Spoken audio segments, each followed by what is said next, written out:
વસનારો આદિવાસી સમાજ એ સભ્યતામાંથી આપણે આવીએ છીએ.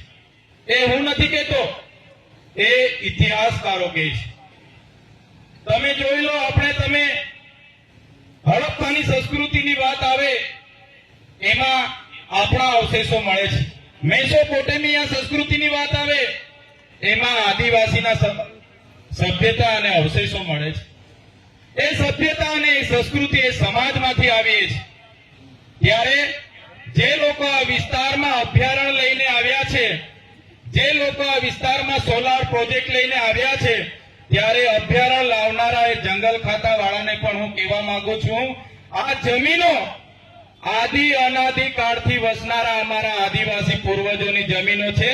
તમારું જંગલ ખાતું 1927માં બન્યું અને તમે જો આ વિસ્તારમાં અભયારણ્ય લાવીને અમારા લોકોને વિસ્થાપિત કરવાની વાત કરશો તો તે દિવસે તમારું જંગલ ખાતું પણ અહીંયા ઉભું નહીં રહેવા દઈએ. જયારે ઉકાઈ ડેમ બનતો હતો ત્યારે આપણા લોકોની ગામડા ખાલી કર્યા.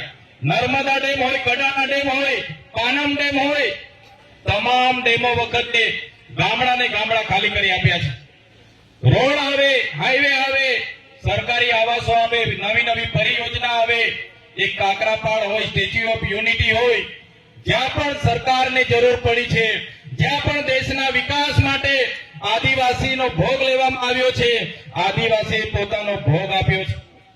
ત્યારે આજે સોલાર પ્રોજેક્ટના નામે જે આપણો આદિવાસી ત્યાં પોતાનું જીવન ધોરણ જીવે છે, એ માછલી પકડવાની પ્રવૃત્તિ એ સહકારી મંડળીઓ પર જયારે તરફ મારવાની વાત આવે ત્યારે તમને અમે આશ્વાસન આપવા માટે આવ્યા છે, તમે એકલા નથી.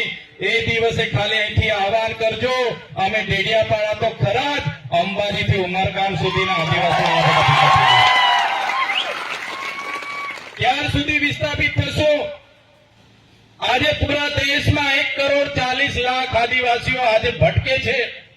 જુદા જુદા પ્રોજેક્ટોના નામે આજે 1,40,00,000 લોકોને પોતાના ગામ, પોતાના સમાજ, પોતાના સંસ્કૃતિથી છીન ભીન થઈ જવું પડી છે. આજે આપણા વિકાસની વાત આવે ત્યારે આ સરકાર, મોંઘી સરકાર સાંભળતી નથી, પણ આદિવાસીઓના ભોગે ઉદ્યોગપતિઓના વિકાસમાં સરકાર માને છે. ત્યારે સાથીઓ, એક થવાની જરૂર છે. આજે તમારો વારો છે. વ્યારાવાળાનો વારો આવશે આવનારા દિવસોમાં. કેવડિયાવાળાનો, માલ સામોટ હોય, સાપુતારા હોય, જે પણ પ્રોજેક્ટો આવે છે,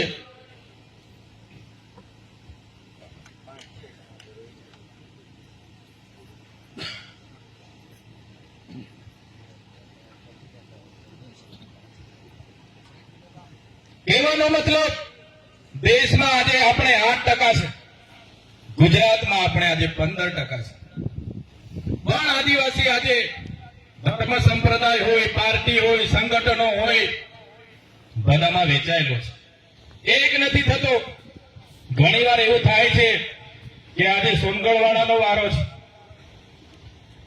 એ લોકો એમના પર આવશે, એ લોકો જાણે, આપણે નથી જોવું. ક્યારેક એવું થાય છે કેવડિયાવાળા જાણે, ક્યારેક એવું થાય કે વ્યારાવાળા જાણે. પણ આપણે સ્ટેચ્યુ ઓફ યુનિટી માટે જમીન સંપાદન થતી હોય, ઉકાઈ માટે લડવું હોય કે વ્યારાની હોસ્પિટલ માટે લડવું હોય, આપણે બધાએ એક થઈને લડવું પડશે. ત્યારે જ આ સરકારને આપણે અહીંથી ખદેડીને રહીશું, નહીં તો આવનારા દિવસોમાં બિસ્તરા પોટલા લઈને મજૂરી માટે તૈયાર થઈ જવું પડશે. સાથીઓ, આજે બધા આગેવાનોએ લિસ્ટ બતાવ્યું. સાચી વાત છે. ઘણી જગ્યાએ અમે આનંદભાઈ પટેલ અને બીજા સાથીઓ સાથે અનેક આંદોલનોમાં ભેગા થઈએ તો લોકો અમને ફરિયાદો કરે, પણ જે લોકો નથી આવતા એમને કોઈ પૂછવા માટે તૈયાર નથી. ત્યારે જે સ્થાનિક લોકો આપણા જાતિના સર્ટી પરથી ચૂંટાઈને જાય છે, આપણું પ્રતિનિધિત્વ કરવા માટે આપણે વિધાનસભા અને લોકસભામાં મોકલીએ છીએ, પણ આપણું પ્રતિનિધિત્વ કરવાને બદલે પાર્ટી વશ થઈને જાય છે. ત્યારે એવા લોકોને પણ ઓળખવાની જરૂર છે.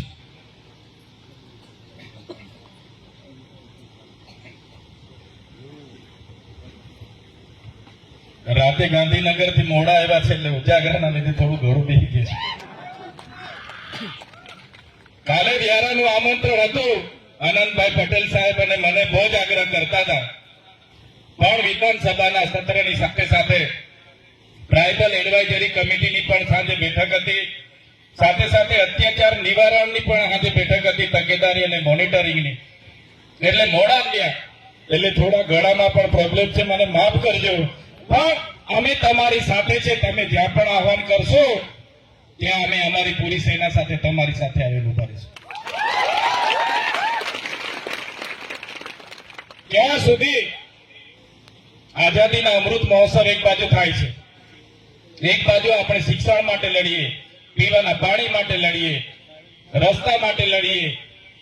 એ લોકોના દિવસે ને દિવસે વિકાસ થતો જાય અને આદિવાસી દિવસે ને દિવસે આજે બેઘર થતો જાય છે. એટલે વધારે વિશેષ નથી કહેતો, પણ અમે તમારી સાથે છે. જ્યાં પણ જરૂર પડશે આદિવાસી સમાજ યાદ કરશે.